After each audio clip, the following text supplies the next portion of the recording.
And one, two, three. Hey, how you doing, listeners? This is Universa. I'm here with another episode of Serving Up Comics. I'm here with a friend of mine, Tate Yotter, a graphic illustrator, comic book artist, and another comic book fan. Thanks for joining me here. How are you, Tate? Yeah, I'm good. Thanks for having me. I'm super excited to talk about not only comics but art in general. Yeah. Yeah, yeah. Just tell us a bit about yourself for any listener, just joining us today. Yeah. So I well, let's see, how far back do you want me to go?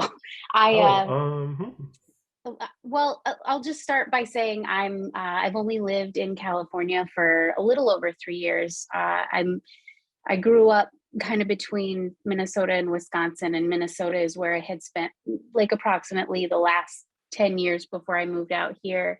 It's where I went to school at the Minneapolis College of Art and Design, where I concentrated in comic art and studied under Zach Sally, among a couple other comic book artists. And I work as a product designer by day. So I'm a commercial artist by day, and then just kind of pursuing my passions whenever I have a spare moment, you know. Um, yeah, I have a cat. what kind of cat? um, Someone told me recently that she looked like a blue Russian or a Mhm. Russian blue. She's a long-haired one of those. I've always just written down, domestic long hair. She's from my dad's farm, and I've had her for 14 years, and she made the trip out here with me. Oh wow, So yeah, she's my wingman. nice. Yeah, cats are great. I love cats. Yeah. Yeah. Tell us a little bit about just kind of like starting out in graphic art. How did you kind of choose like the college? Kind of what appealed to you? Is there any alumnus or anything? Or Yeah, okay. So real talk. I like most of the decisions that I make in my life are things that kind of like I just let happen. When I was looking at art schools, first of all, I was a non-traditional student. So after high school, I I did try to go to college, and it just wasn't the time for me. I just wasn't responsible enough. I had some things going on at home that were really kind of taking over, and to put it bluntly, like I failed my second semester. I just didn't go to class. I didn't show up for myself or for anybody else. And so I took 4 years off, and I worked at a bank. And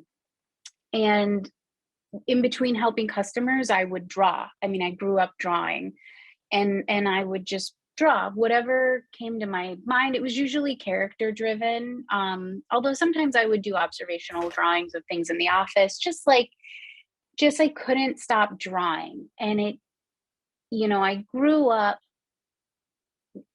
in music, and I grew up in visual art, and I grew up just a little bit with performance as well.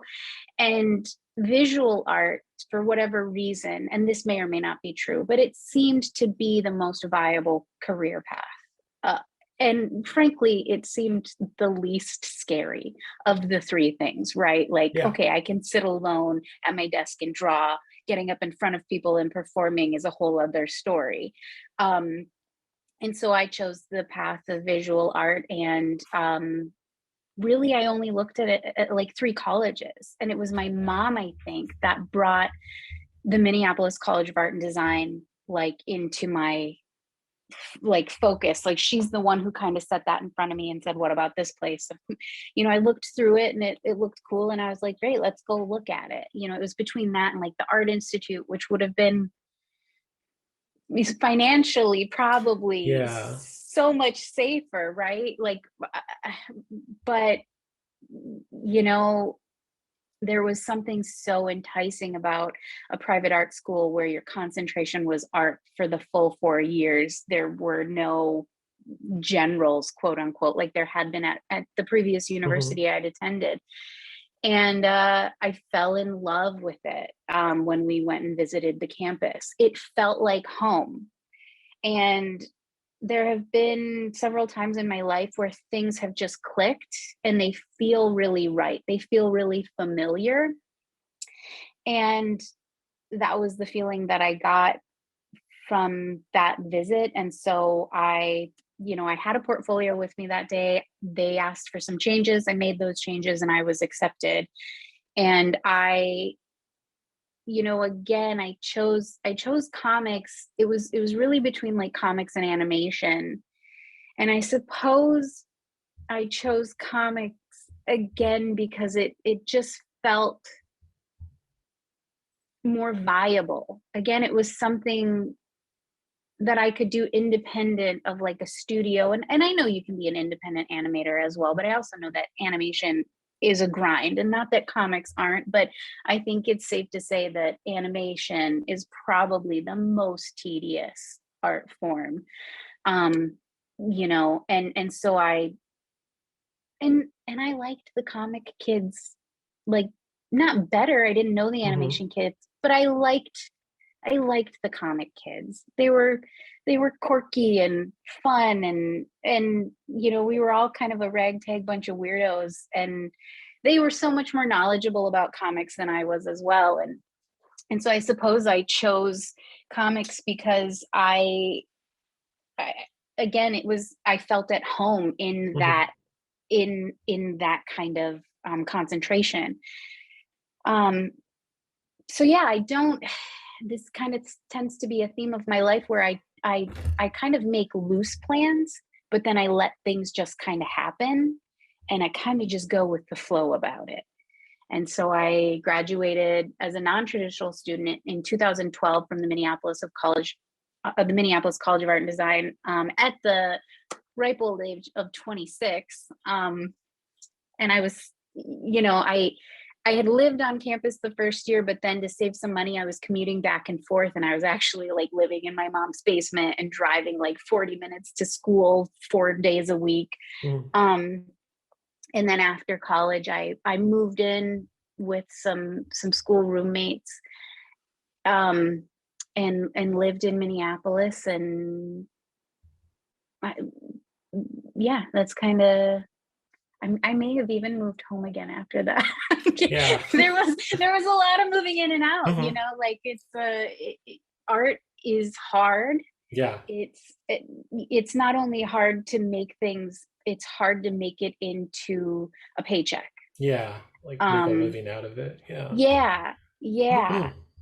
But fortunately, one of my roommates was an intern for Department 56, which, the like little snow villages that people put out at Christmas. Oh yeah. Yeah, that's Department 56. And one of their artists was retiring, and she got me an interview there. And I got the job to be the village accessory artist. So for 6 years, I drew the people that populated the snow village, the Halloween village, occasionally a couple of alpine pieces, which I think that village is retired now. Christmas in the City. So I kind of had my hands on all of that. Um, Mm-hmm. and that's kind of where my commercial art career started. It started because I happened to live with someone who was also an illustrator, who had a job at this product design company. So again, like those were not plans I made. It's just Mm-hmm. something that I kind of accepted and took that opportunity. And they were owned by another company called Inesco, and Inesco has an office out here in Burbank, and I transferred 3 years ago, and now I do licensed product design, and we work very closely with Disney and Warner Brothers, and like we work on Harry Potter figurines. We do a ton of stuff with Disney, um, and that's kind of both the long and short of it, I suppose. I could Nice. make it longer, but I also know we Yeah. have a time limit. Yeah. So yeah. No, yeah, no, you're doing good. You're doing fine. Yeah, I was gonna say, when you were doing the towns, were you partial to any of the holidays? Christmas, Halloween? Um, I think I've always kind of gravitated more toward Halloween. Okay. But I think that's because, I kind of, I mean, we grew up having lovely Christmases, but they were Mhm. always a little bit of a challenge, because I'm from a family of divorce, like so many people are, and so they always felt chaotic as well. It was always a lot of time sharing, a lot of running back and forth, um, and I think that it's a holiday that I'm coming around to loving again, Mhm. but for a long time it just felt tedious. Yeah. If Yeah. I'm being real. Mhm. But now as an adult, I've gotten more into decorating, but definitely I think Halloween, it just suits my aesthetic a little more. Warm and fuzzy is great, but Yeah. also like ooky spooky, is Yeah. fun. A lot more like So cool designs and like, you yeah, know. there was always more freedom within those villages as well. Like we could do more, and we could kind of blur the lines a little bit between like reality and fantasy, because it was Halloween. Mhm. Witches populated those villages and goblins populated those villages, whereas in Christmas it's like, oh, it's a cute family. It's like that. Yeah, yeah, that's great. Yeah. Or like polar bears or Yeah, like yeah, we reindeer. did. We Yeah. did have like we do have, they still have a North Pole village. It's got Mhm. like elves and polar bears, and yeah. Yeah. Yeah, it was, I think I appreciate it a lot more now looking back on it.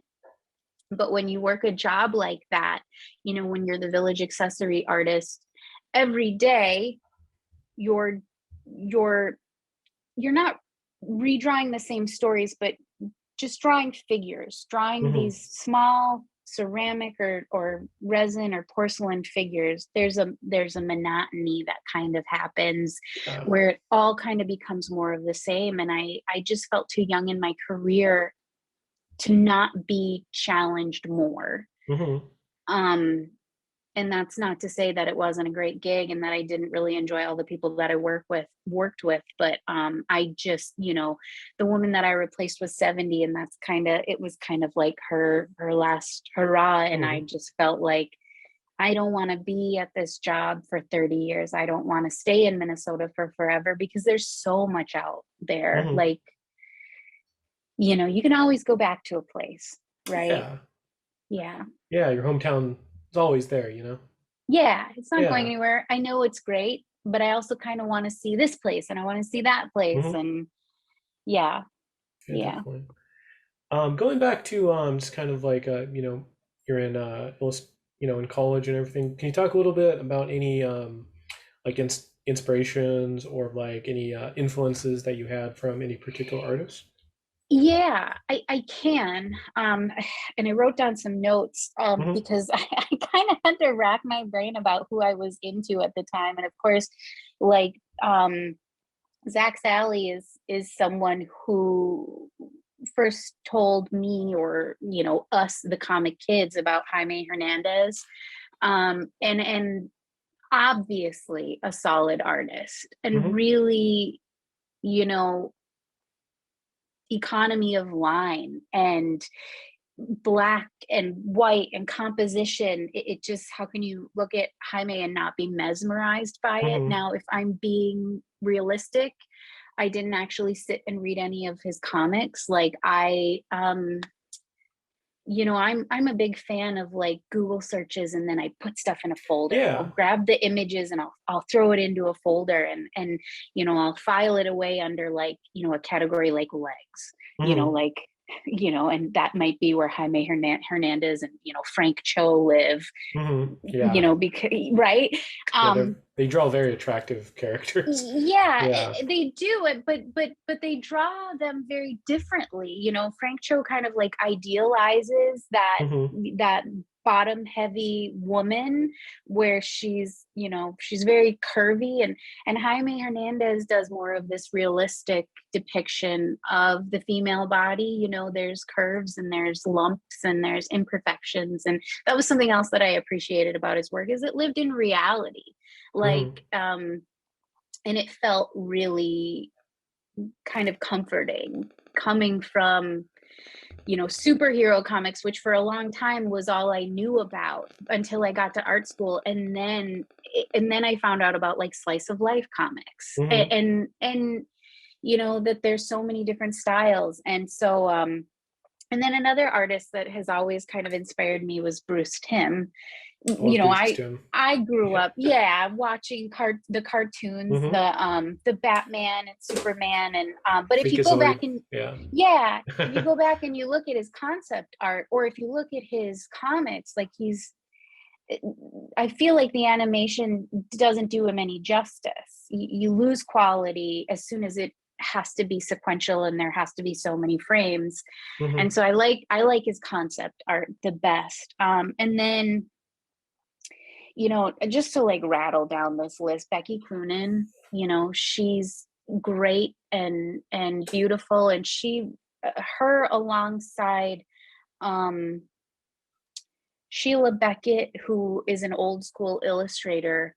um I mean, I think she was born in like 1913 and died in like 2013, and so she was kind of that mid-century quintessential like style, but in this really graphic kind of way. Like if you Hmm. look at her art, I think she primarily used gouache. And there was a book I had of hers, The 12 Dancing Princesses. It was a little golden book. I think I might even still have it.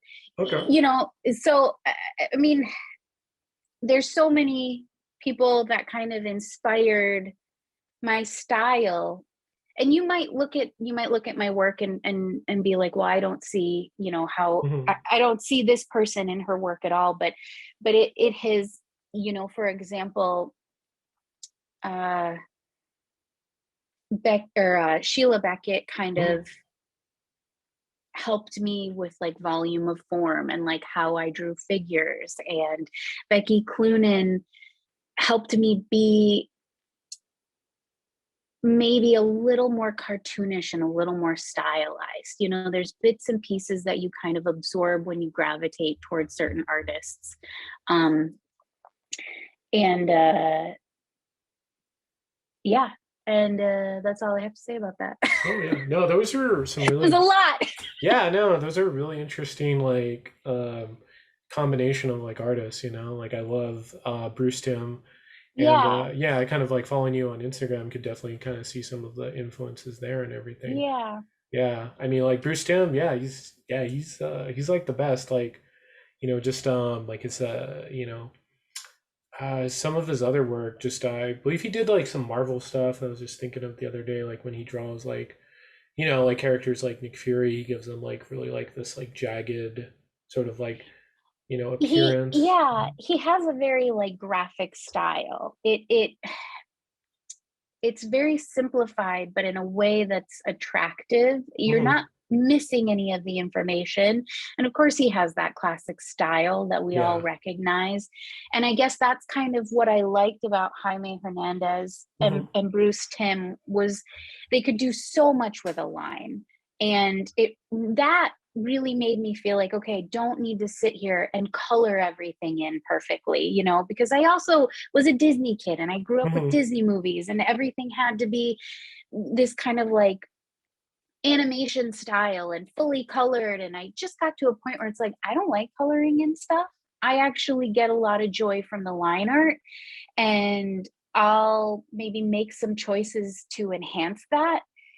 But for me, the coloring in, I could take it or leave it. It Hmm. obviously varies piece to piece, but the comic that I'm working on right now, Phases, I just decided that it didn't need to be full color. And I want it to kind of live between color and black and white, so Hmm. there's a couple muted tones.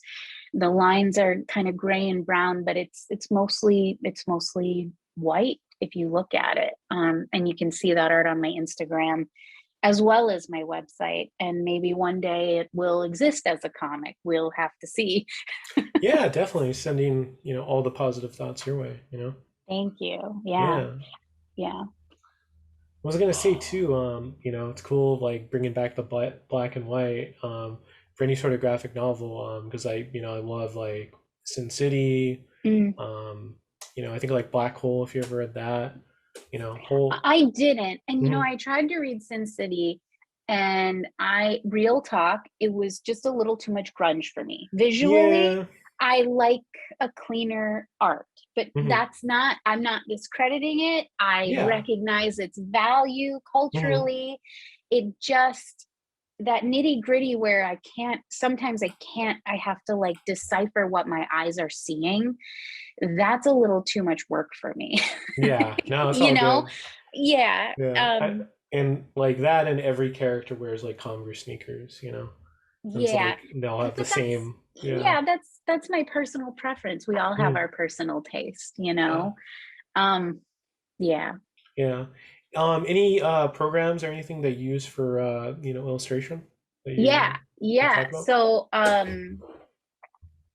I love Procreate. I love my tablet. I have an iPad Pro. It has been an absolute game changer and has really allowed me to evolve much faster than I would have without a tablet, if I were just working on paper. And sometimes I really kind of wrestle with that, Hmm. because is it cheating or is it taking advantage of modern technology? You know, um, like they have perspective tools where I can much more easily set up 2 and 3 point perspectives on my tablet. And then there's a setting that you can turn on that will actually snap your lines to follow the perspective that you've set up. And I've always struggled with perspective. My I grew up drawing people and horses, and I grew up on a farm part-time, and I would draw horses out of my stepmom's riding magazines, or I would draw Disney princesses. And where I really live and feel comfortable is with like human form, Hmm. and creating a space from nothing is a real challenge for me. It's just something that's really hard to visualize, and there's a disconnect. And I would say Procreate was an absolute game changer. And I know a lot of people can use Photoshop, but I personally, the way I use Photoshop, even for work, is it's so abbreviated. I think I'm probably only utilizing about 7% of Photoshop's full potential. And Procreate is an abbreviated drawing program. It's almost like if I have too many options, it will stunt me. It will overwhelm me. And I really only toggle between 3 or 4 brushes. They're my go-tos. I like more of like a pencil or a texture rather than a smooth line. And um, I think for layout, it would either be Illustrator or Photoshop. I mean, those programs are somewhat interchangeable the way that I use them in my Hmm. day job. I really go back and forth. I keep both open during the day. There are some things that I can do faster in Photoshop, and there's some things that I can do much faster in Illustrator. And so those three programs are staples in my toolbox. And I think I, I've always thought about, okay, maybe I should go back to pencil for a sketchbook. I used to fill up sketchbooks when I was a kid, just page after page after page. I was so unself conscious. And now, as an adult, a new sketchbook is terrifying. It's like pristine, and Hmm. anything I put in it is going to quote unquote ruin it. Hmm. And I know I'm not the only artist that feels that way, and I think it's because there's so many expectations that you're now putting on your art as an adult. Like, will my audience like this? Will it bring in work, which will Hmm. pay my bills? You don't think about that stuff when you're a kid. When you're a No, kid, yeah. it's just explorational. And I used to just draw for hours, and I drew really quirky things. Like, I watched Gundam Wing when I was a kid, and so I would Nice. like draw myself as like a Gundam pilot in like the Japanimation style. Hmm. You can really like fantasize, or like Disney movies. I said I was a Disney kid. I was like Mhm. fascinated by that end of movie kiss or embrace. So I would just draw people kissing over and over in my sketchbook. And I mean, my dad must have thought I was freaking bonkers. Like every time you would look through my sketchbook, it Mhm. would just be like animation fighter pilots or like people making out. Um, but it didn't phase me as a kid. I think now, if you asked to look through my work, I would probably try to preface every single thing you were looking at. Okay, here's what's happening and here's what's going on. And let me just give you this backstory, when really you're kind of denying art its function, Mhm. which is to show the viewer what you mean. You're not supposed to be standing there telling them. And also, the other function of art is that the viewer is allowed to apply their own interpretation through their own lens to the work. So even if they totally miss the mark of Mhm. what you're presenting them with, what they're feeling from it and what they're taking away from it is still valid. Yeah. Um, so sketchbooks scare me. That's the moral of that Yeah. story. No, Yeah. have you ever went back to any of the like the old ones or kind of like, found Yeah. them? Yeah, Yeah. and there's stuff that I would actually like to revisit now, but it's kind of a time issue, like Yeah. where, okay, do I want to spend my time redrawing this great idea that I had? And I still love the idea, and I really believe that you can still love ideas Mhm. that you had long ago. And I strongly believe that you should revisit them. Some artists will say that you're not evolving if you do so, but I disagree. I think it's a fun exercise in like seeing how you've quote unquote improved as an Mhm. artist. Crap, I just lost my train of thought. Oh What was I no, talking yeah. about? Oh yeah, revisiting. So sorry. No, you're all good. So the reason why I don't is because I have such precious little time that I really feel guilty when I don't work on my comic, or like it feels weirdly guilty to do this one off that really won't serve me in any Mhm. way, with the exception, of course, of enjoying the process. And that within its own right is reason enough to do anything, right? If you enjoy something, screw the rest, do the thing. Yeah. um but I'm also a crazy person, and if I let myself go off on too many of these tangents, which is so often what happens, then I kind of lose sight of what my main focuses are. Mhm. And right now, I really, really want my main focus, or one of my main focuses, because let's be honest, I have more than one. I want my main focus to be phases, to be the comic that I'm working on. I have a story that I believe in. Mhm. I have the first manuscript written, and the writing process went really quickly, and weirdly, things just kind of like flowed out of me in a way that I didn't expect.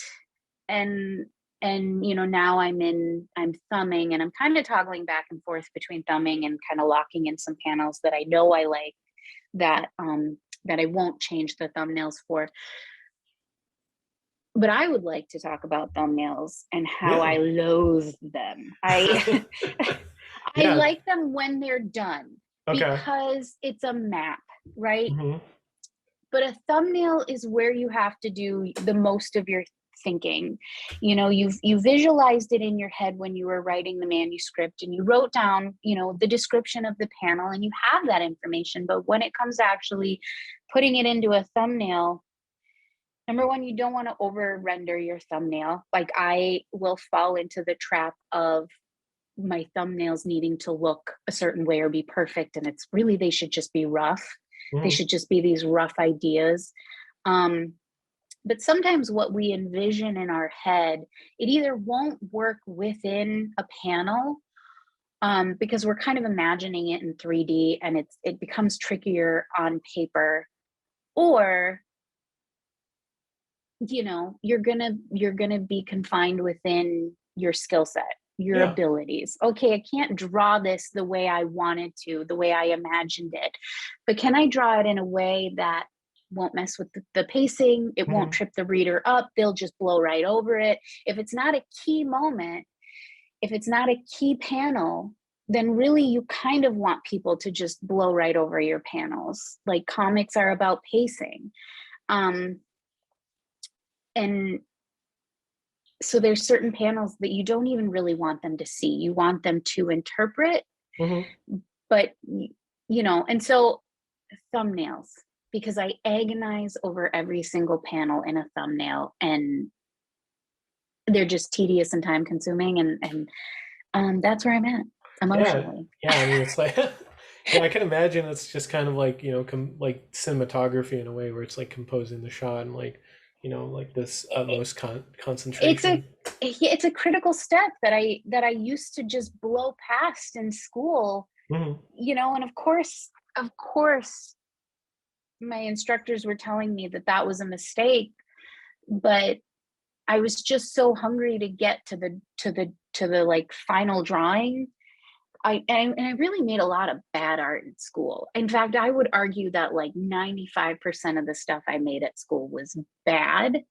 Um, but it exists. Hmm. I made it, Yeah. and I learned every time I worked on something, even if I missed a deadline or procrastinated, or like it was all worth the learning experience. Right. Yeah. I guess the moral of this story is, if you're a comic book artist, don't skip your thumbnails. Like, just do Yeah. them, even though they suck. Good advice. Yeah. I mean, it's pretty crucial. I mean, yeah, it's like the blueprint. Yeah. Yeah. Yeah. But yeah, Tate, can you tell us a little bit more about your comic phases? That seemed really fun, interesting. I want to hear more about it. Yeah. So, Phases is a story about a woman. It's kind of like a coming of age story, but later in life. I'm in my mid 30s, and of course, it appeals to me to write about people who are my same age. Hmm. That's not always going to be the case, but in this particular case, I just felt like I wanted to read a comic or write a comic about a 30-something-year-old woman who kind of has to start fresh. She's leaving a toxic relationship. She's been out of the workforce for years. And so she gets a job temping with a publishing agency, and she's really timid, and she kind of can't see her own value, and her boss, who's younger than her, is just a dick, of course, because he's under his own pressures, and really kind of like um dealing with his own struggle within his family, and through a series of events she ends up doming him. So basically Hmm. he makes her life hell at work, and then she kind of makes his life hell, but in like a sexy way. Hmm. and Nice. and he doesn't really know, it's he doesn't know at first that it's her, but she Hmm. knows right away. He's obviously like blindfolded, and she recognizes him, and of course, like panic sets in, but ultimately she rises to the challenge. So this timid thing really has this like alter ego, this like nighttime persona of being this really powerful woman, and really kind of takes out her anger on him, which he allows. Of course, Hmm. it's all consensual, and it almost seems like he needs that. um it almost seems like he needs to relinquish control, because he himself is so controlled and consumed with everything being perfect, and he's kind of white knuckling through things. And anyways, it, it's it's a romance, but Hmm. it's not really. It's more, I think, about self-discovery. As far as how graphic it's going to be, I would call it soft core. I'm Okay. not. I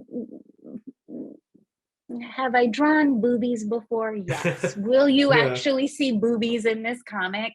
I don't know if the world needs to see more lady boobies. Like, Hmm. they're out there. Like, Yeah.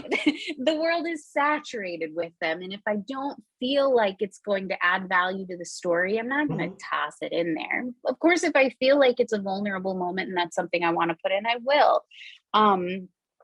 But I also, the goal is not to like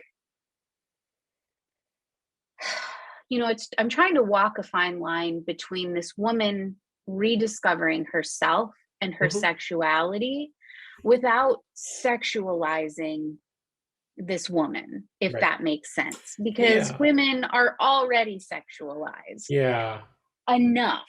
Hmm. And but also sex positivity can be really powerful. And I have these ideas, and I have this cast of characters that are,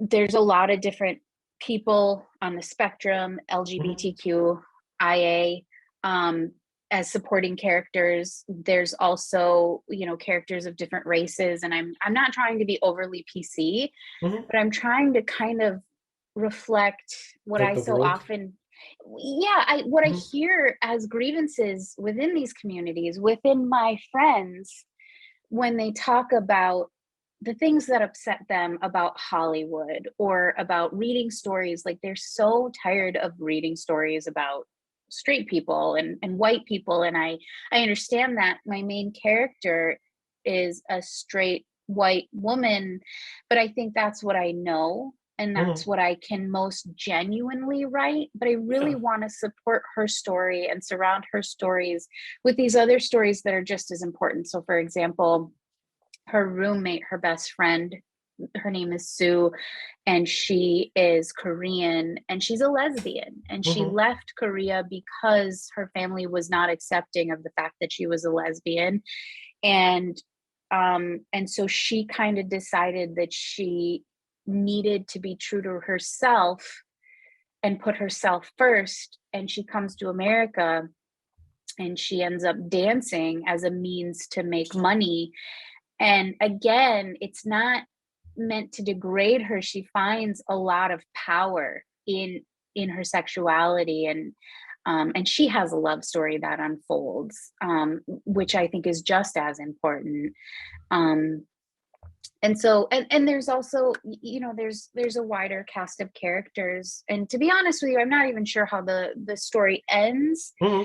I know the structure and I know the characters, but I debate the ending. I Hmm. really kind of go back and forth. I think there's more than one way that it could come to a close, and it might just come down to how I'm feeling the day that Hmm. I write it. Okay. Um anyways, so that's my comic. If it ever actually happens. you know, I, I did work on thumbnails yesterday, but Hmm. in addition to working as a product designer, I pick up the odd freelance job here and there. And Yeah. money is a great motivator. And I want my comic to exist. I'm really excited about it, but Hmm. it doesn't pay my bills. And Yeah. it may not ever. And that Hmm. is fine. Hmm. But when you have a job kind of come onto your desk that does, they say you do this thing, and at the end of the week, we're going to put money in your PayPal. Yeah. It's like, okay, I'm going to Hmm. do that, Yeah, you know? it's just the work life balance, and especially too with like personal projects, because there's stuff I'm writing where you just it's like this balancing act, and you know Yeah, and also burnout is real. And yes, yeah, like I think that's why, I drew so much as a kid. And then even when I worked at the bank before I went to college for art, it like poured out of me, I think, because it was my only outlet. hmm, When I became a student, and then afterwards when it became my job, like every day was about creating. It just may not have been projects that you like set for yourself, but you were expelling energy, and you were, using thought processes and looking at things with a critical eye. And so that is a creative outlet as well. And there's, you only have, so much of a well inside of you. And when it's tapped. Scraping the bottom of the barrel is very real. yeah, Whether you've spent the day working on something you love or you spent the day drafting concepts to send to licensors, like, hmm, you have expelled creative energy.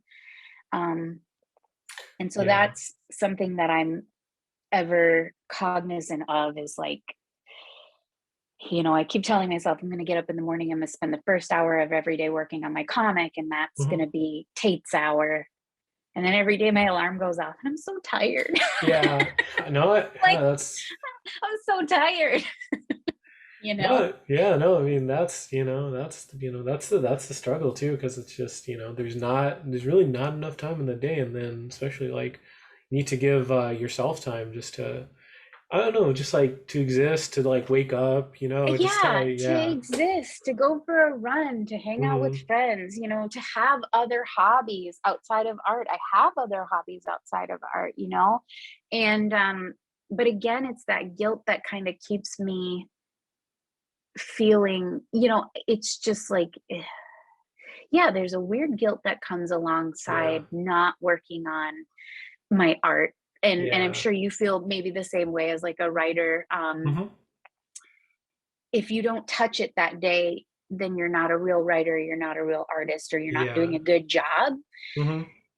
And that sucks. And I don't know if there's a way out of that mindset, other than trying to be as kind as possible to yourself. But the downfall of that is you can be kind for an entire month and never touch your project. Maybe we need Yeah. some tough love. Yeah, it's like a mixture of both because I almost that guilt that you're saying yeah, no, I feel that too, it's almost like this like Catholic guilt almost I would Oh say. my gosh, no, I Yeah. was just telling my mom the other day, I would put the Catholics to shame. Like, my guilt keeps me up at night. Hmm. But it's very real. And I suppose that's because we have this internal mechanism that is telling us that we need to make.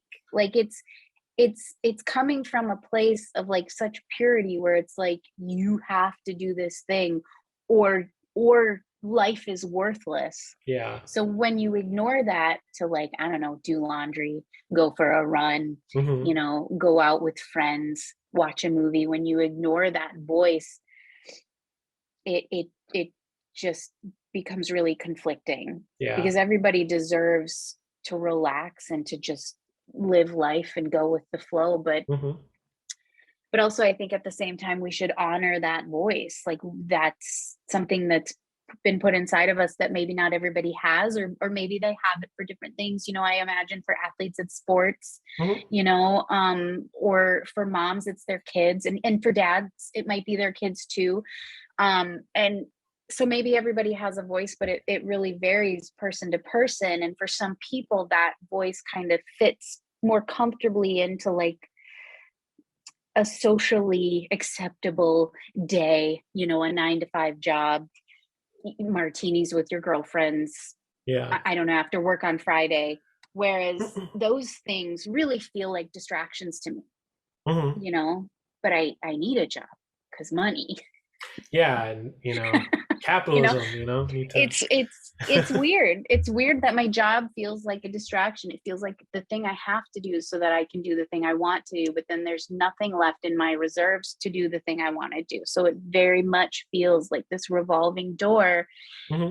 And I don't know if there's a trick to breaking that cycle other than making healthy choices, getting lots Hmm. of sleep, eating nutritiously so that you can kind of eke those last hours out of your day, or in my case, fingers crossed, the first hour of your Yeah. day, setting really small, attainable goals. Like, Hmm. I don't know if you've heard of the Pomodoro method, but the Hmm. idea is that you work uninterrupted, like you put your phone on focus, you shut down all your social media, you have your work spread out and everything you need to do your work, and you concentrate for 25 minutes without interruption, and then you take a 5-minute break, and then you do that again for 25 minutes, and then you take a 5-minute break, and you do that for 4 cycles until you've worked for 2 hours, and then you get a longer 20-minute break.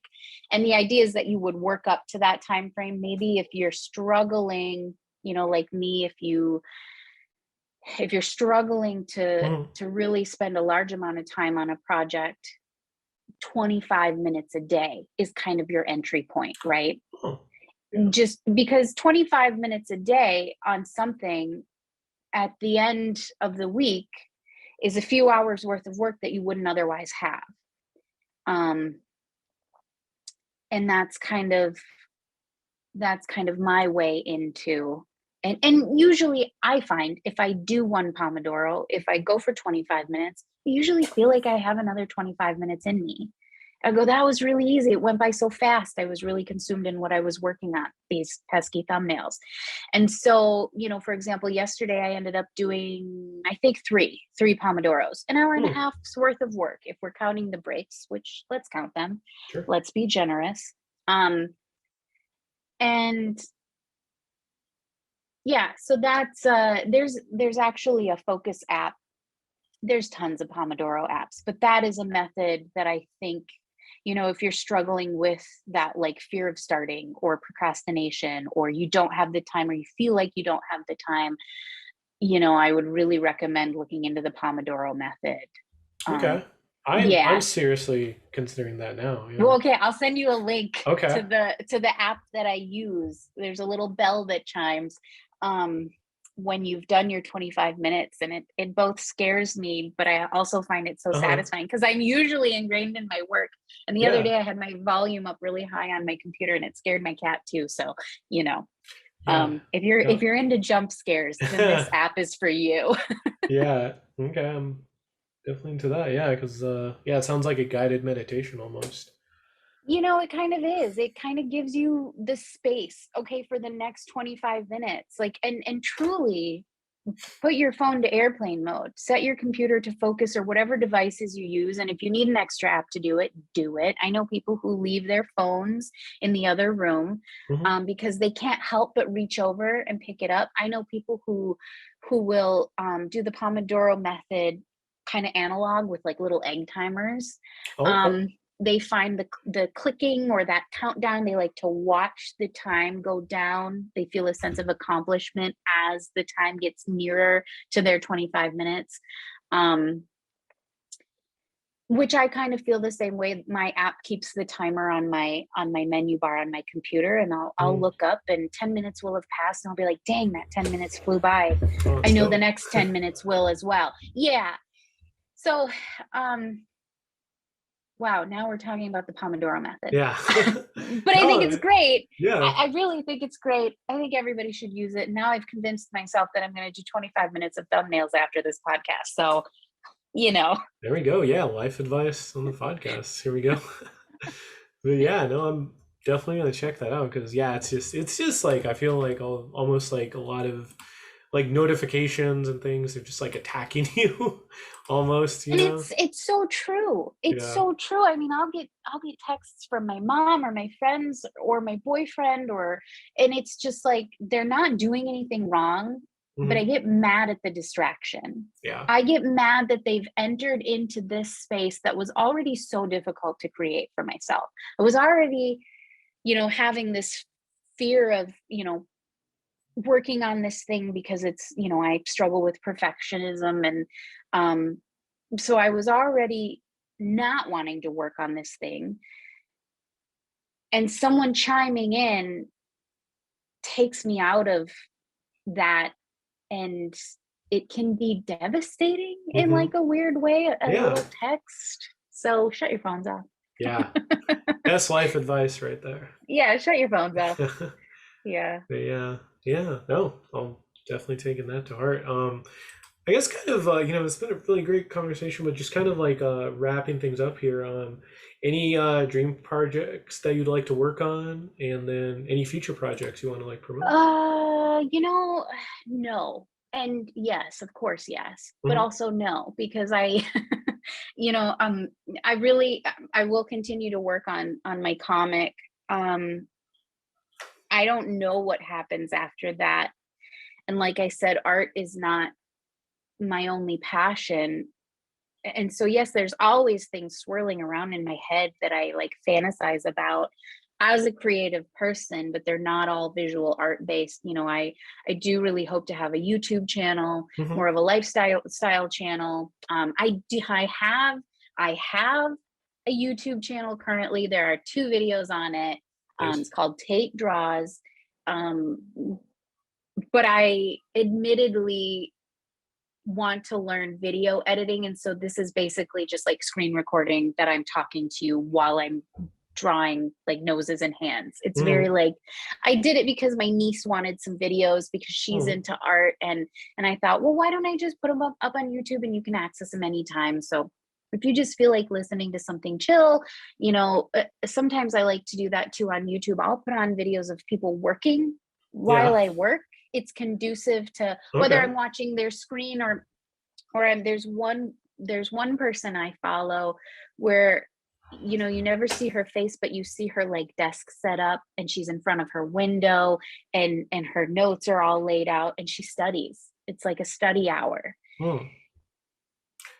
Like, So is it like lo-fi beats to yeah, yeah, yeah. yeah. I also, hers don't have lo-fi beats. Hers are just like the sounds of studying. So her Hmm. keyboard clicking, or her drinking coffee, or if it's raining outside, the rain on the window. And she also does the Pomodoro method as well. Mm-hmm. But she does them in longer increments. Um, so let's see. You asked me about my dreams. Oh yeah. I don't know, man. Everything, all of Okay. it. Yeah. YouTube, comics. If I'm being completely candid, like acting, Mm-hmm. being a thespian. I guess just really exploring every part of myself while I can, because you can't take it with you when Yeah. you're gone.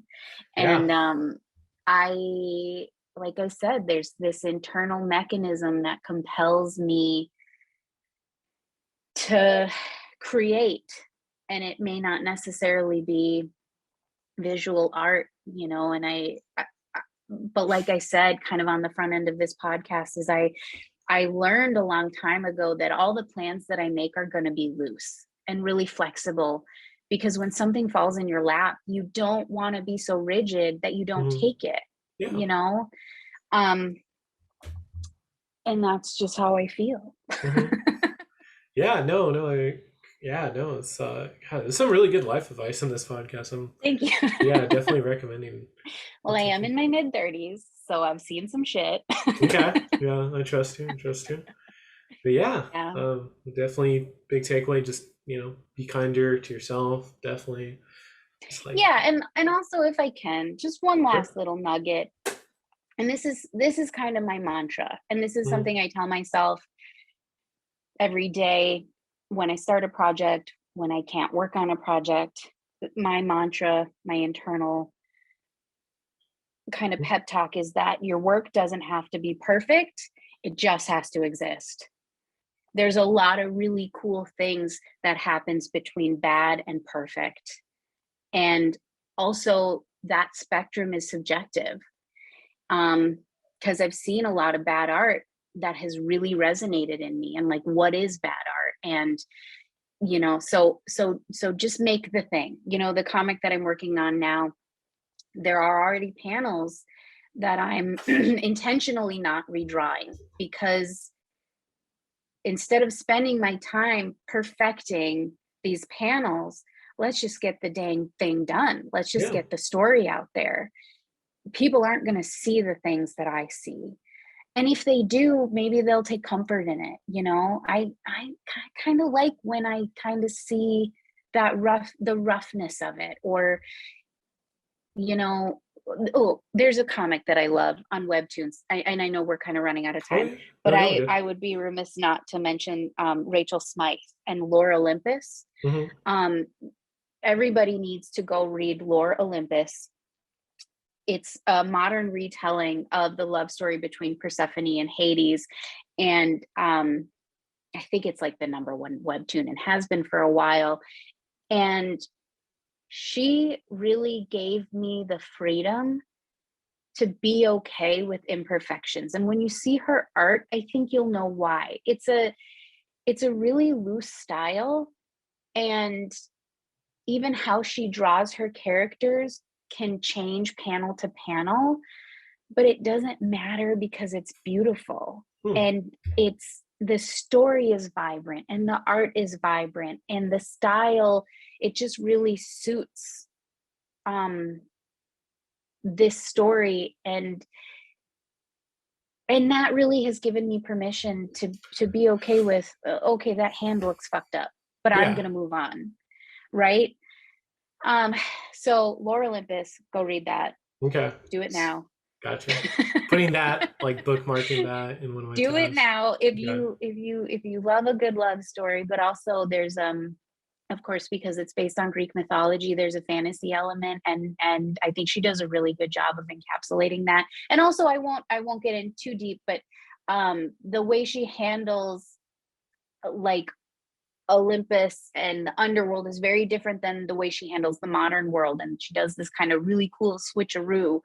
And that's all I'm gonna say. Go read Okay. it. Yeah. Cool. All right. Yeah. We'll definitely recommend listeners to check that out. And yeah, just kind of plugs and everything right now. Where can people find you at? Any sort of like social media? Well, you can find me on Instagram at Tate.Yotter, and I solemnly swear that I will only update it every 6 months or so. So Okay. if you're feeling really overwhelmed by Instagram, then I am the perfect person to follow. Yeah. like for a long time, I really tried to fit into that algorithm, and then I realized I was just making work for social media, and that felt like shit. So I Yeah. stopped doing that. So occasionally I update it, no pressure. But you can also find my website, tateyotter.com. It has a lot of the same work. It has a couple other things. You can see my product design, as well as, my sketchbook, Hmm.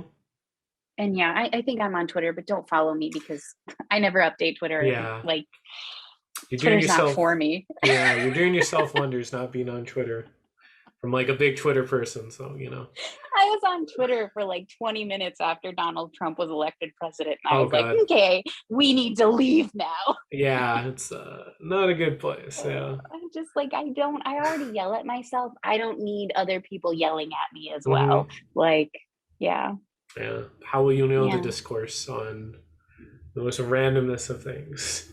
Yeah. Well, and also I've found that a lot of people I follow on Instagram will go ahead and just repost like Twitter Oh, feeds. So it's yeah. like, okay, this has already been curated. So Hmm.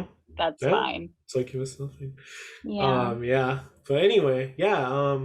Yeah, Tate, this has been like a really cool, kind of like life affirming podcast conversation. Do So you feel validated? yeah. Honestly, like I think everybody needs to talk to an artist or a writer at least once a week. We just need to have like a check-in Hmm. so that we can all just feel a little better about ourselves. Yeah. Yeah. Yeah, definitely. Yeah, I've definitely gonna check out that method. And yeah, I definitely feel yeah, gave a lot of good advice. So yeah, Yeah, I'm great. listeners, yeah, I'm glad. mhm, please check out her work on Instagram, and looking forward to the comic and what and any other works of yours. Again, wishing you the best of luck and all these positive thoughts. So Thank cool. you. Hmm. Thanks for having me. Yeah, thank you for being on. We've been the Waffle Press podcast, at the Waffle Press on Twitter, at the Waffle Press podcast on Instagram. You can find me on G992, Twitter, Instagram, whatever. Thanks for listening. Thanks for watching. We've been professionally unprofessional.